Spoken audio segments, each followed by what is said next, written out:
Are you using payment processors like Stripe and Square inside your creative business? Well, in this video, I want to show you how you can reconcile those merchant fees so that you can accurately track your gross sales and your bank charges all in one step.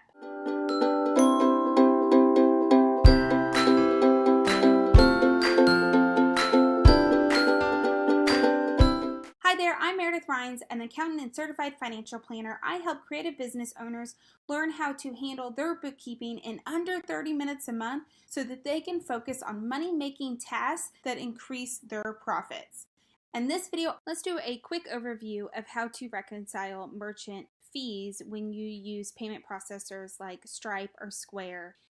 Now, PayPal, when you integrate it with QuickBooks Online, will automatically do this for you, but let's do a run through. So I'm going to pretend that we're using Stripe, and I have a client who owes me $135. So obviously we're going to come in and we're going to create a new invoice.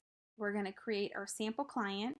We're going to say exactly what it is, $135, save and close. Now, this client is going to pay this automatically through Stripe, or they're gonna pay it through Square. And when that happens, I'm going to receive a payment, and I want to make sure that it's deposited into undeposited funds because they paid it through Stripe or Square, and I have a holding period. Even if it's just a 1 or 2 business days, there's a small holding period to where it has been marked paid, but I have not received the funds. You're going to come in, you're going to select the payment date, the payment method, deposit to undeposited funds, select the invoice, save and close. Now, when you come into your invoices, you will see paid but not deposited.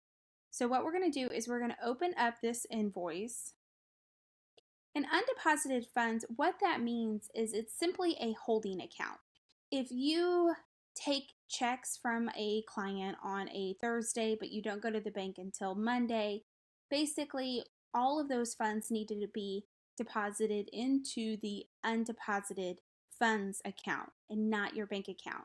Because when you go to the bank, you're probably going to do one large deposit. And what that means is when that hits your bank account, then you can come in and match those undeposited funds to that larger bank deposit. And it'll match up to what's on the bank statement and show that it has been finally deposited into your account. So undeposited funds is simply a holding account until the funds are actually deposited or hit your bank account. So this works with Stripe and PayPal and Square as well because of those holding periods. Now, when you open up the invoice, it's going to say payment status paid, and you see a link here that says one payment made, $135. It's going to have the date and the amount applied.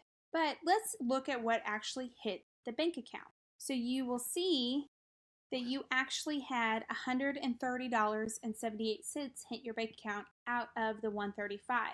So you lost $4.22 to a fee. So now we need to come up and make our deposit. So we're going to click our plus sign and we're going to click bank deposit. We're going to select the invoice that was for that gross amount. Come down here and you're going to say received from, and I like to just put the processor that was in there. The account is going to be bank fees or bank charges.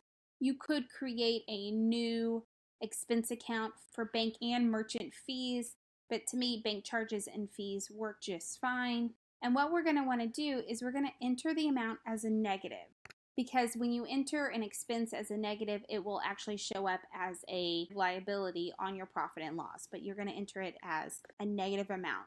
Now you can see that this total is going to match our actual bank deposit. Hit save and close.